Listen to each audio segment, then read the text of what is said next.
Nothing like good old coconut water.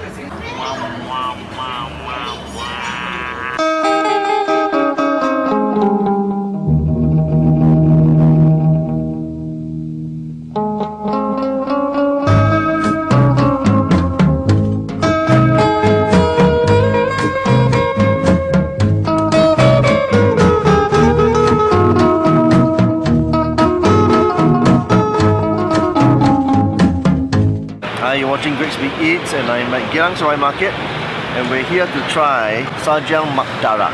The stall's a relatively new entrant at Geylang Serai Market. The stall's been in business for about 15 years or so, but it has been gaining a quiet reputation for having some of the best nasi lemak in the area.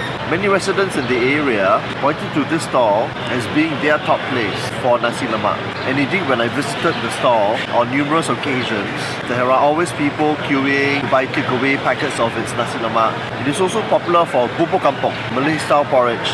An uncommon Malay dish is basically thick porridge served with highly flavoursome condiments like sambal belacan, salted egg, peanuts, ikan bilis, chaipo, and sambal kangkong.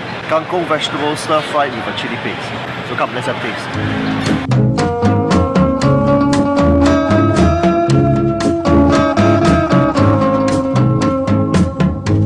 Can I order?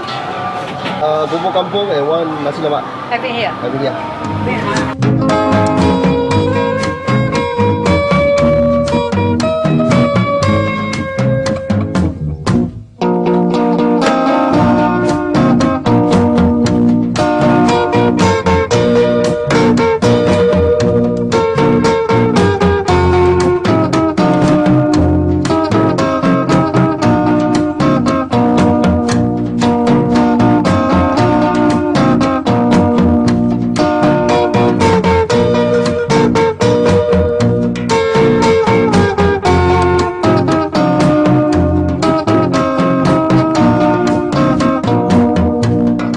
Okay, I'm back here with one nasi lemak and one bubur kampung. The queue was massively long. I had to wait like 20 minutes or... Anyway, okay, I ordered the nasi lemak ikan ayam, which is basically one fish and one chicken, one fried chicken wing. That's what it looks like. Oh yeah. And then I ordered the bubur kampung, bubur, porridge, thick porridge, and its ingredients.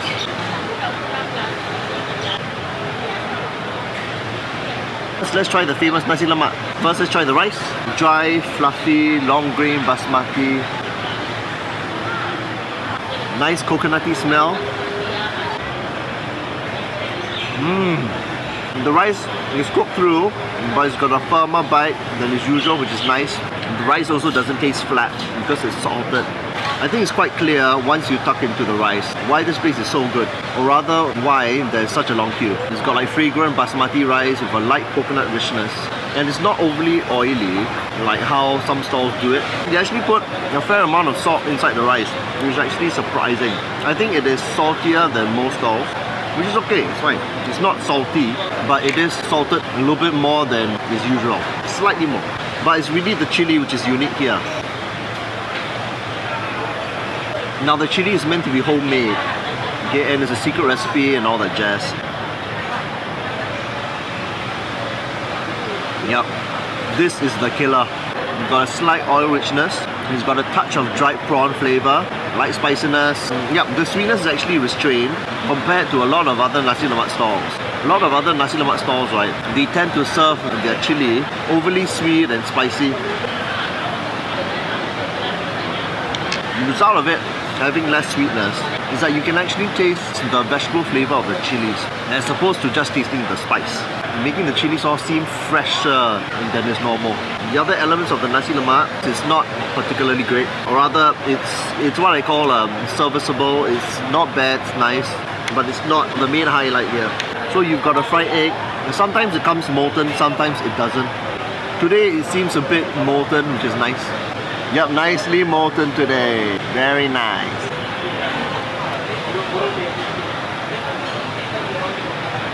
Absolutely wonderful. Nice molten egg, soft fried richness. Cucumber, well, you know what a cucumber tastes like. They have these fancy ridges over here. Decoration lah.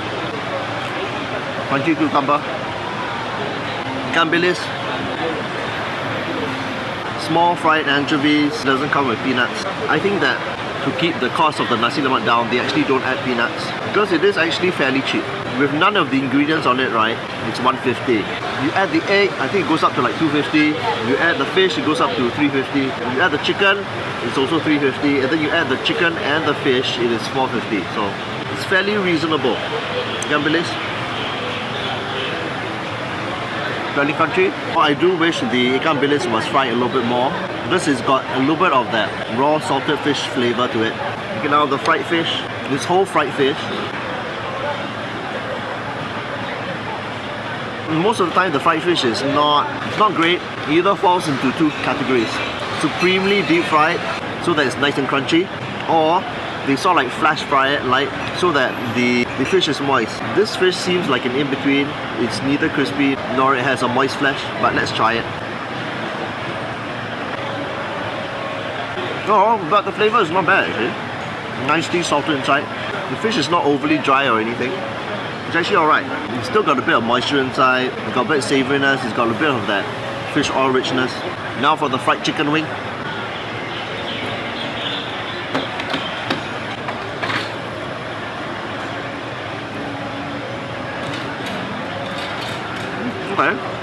Okay, the fried chicken is fairly normal, lightly crispy, enough of an oil richness. The meat could be a bit more moist, but hey, what it is. Lightly salted. At least they don't have a heavy batter on it. Otherwise it would be too floury. But the ultimate is really just the rice and the chili alone. It's really what makes the dish.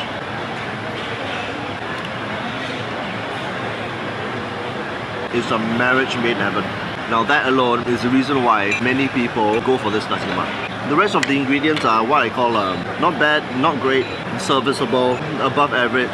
But frankly, if you just gave me the rice and the chili alone, I'll be very, very happy. Maybe an egg. Now for bubur kampung. Let's just try the bubur, which is the porridge. It is not Teochew style, where there's a lot of water. This is quite thick. Very, very plain, no salt inside, nothing at all. Completely plain. The grains are all soft, it's a melting texture, which is why you add all the flavoursome ingredients here. You have the chai por, it's basically salted vegetable. Chop, there's a bit of crunch to it, highly salty. There are two kinds of chai por you get. There's a salted chai por and there's the salty and sweet chai por which you get. This one is not the salty and sweet one, this one is just the salted one. Then you have peanuts. Normal peanuts. Normally they are flash fried in the wok for a little bit. This one looks plain, I think. No. I think it is fried a little bit. And this basically adds richness, peanut richness into the dish. Now, you got that slightly sweet, rich peanut flavor to it. They also have ikan bilis here.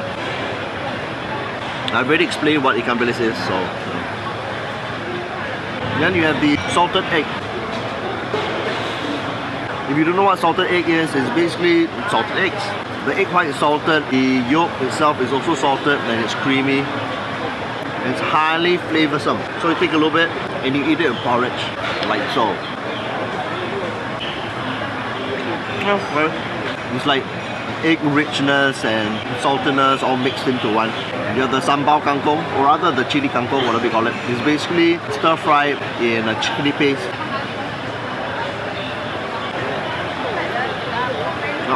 Vegetable crunch, salted because they put a little bit of salt inside, a bit of oil richness from the frying, spiciness from the chili, and lastly, got sambal belacan.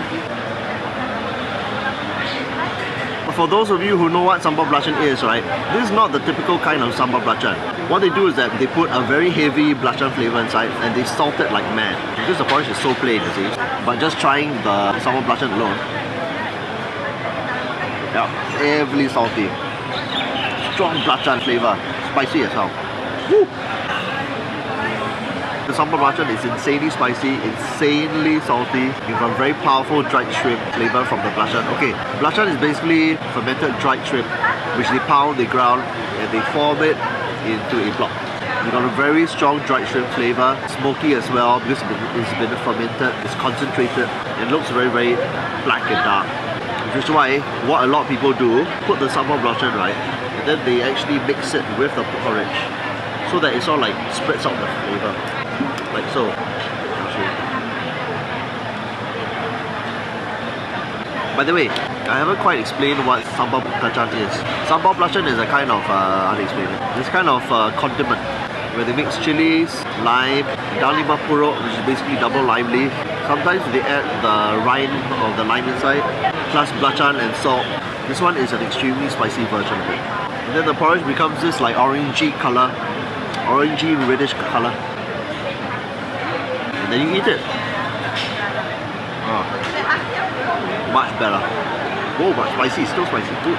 The reason why people gravitate towards this dish is because it is not too rich, but it's still quite flavoursome as well. Because if you eat a lot of hawker food, right, a lot of the flavours are very rich. Very oil rich, very meat fat rich. There are dishes like bubur kampung where it's not so oil rich, not so fat rich, so that it gives your palate a break. It's a good thing. It's kind of what I call a cleanser dish. You're hungry in the morning, you need something to eat, you don't want it to be too rich, but yet you don't want it to be bland either. So you have bubur kampung. When it comes to this stall, especially if you come in the mornings, right, there are huge crowds. These Malay dishes, nasi lemak and bubur kampung, typically eaten during breakfast time. So you'll see long queues there. So be prepared to wait. No, that's it. Now look at the two popular dishes at Sajian Mak Dara, the nasi lemak and the bubur kampung. Oh god, still spicy, my god. So thanks for watching another episode of Grexby Eats. Woo. If you like this episode, give a like, subscribe, comment below, especially if you found another bubur kampung stall which is even better than this one.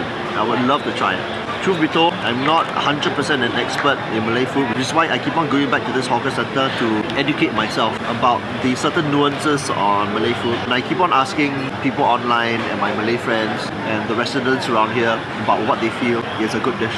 And yeah, and I'll see you in the next one. Bye bye.